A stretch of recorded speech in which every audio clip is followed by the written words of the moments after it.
Across the valley, there are more people who are homeless and in need, and we have all seen the impact across our neighborhoods.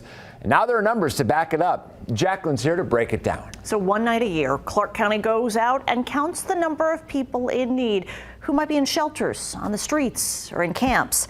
Every year since 2020, that one night count has grown. Let's take a look at the numbers. It is about 6,500 on that one single night in a given year. Now, let's look at those sleeping on the streets, in cars. That number has grown too by more than 1,000 people in one night from year to year. We asked social workers in Clark County who they are seeing on our streets. We have a lot of people coming in from different states, a surge of homelessness in other states, then we start to see a surge. County social workers are on the front lines of the homeless crisis.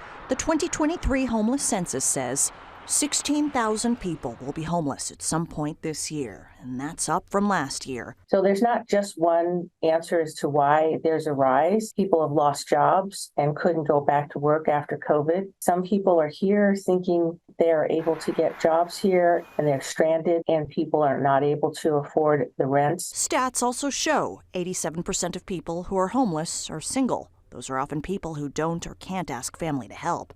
Deputy Director of Social Services Teresa Etchberry explains there's no quick solution for each person. We are dealing with human beings. We have to listen to them. We have to understand what it is that they want. People want people off the street, but they don't necessarily want them in their neighborhood in housing programs. There's no quick, easy way.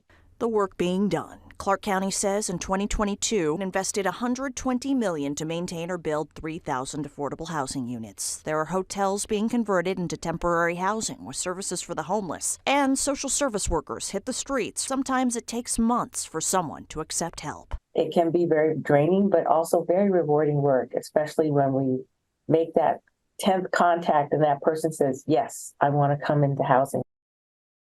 If there's someone who needs help in your neighborhood, there are steps on how you can connect them to resources. We have the guide under this story on our website, fox5vegas.com.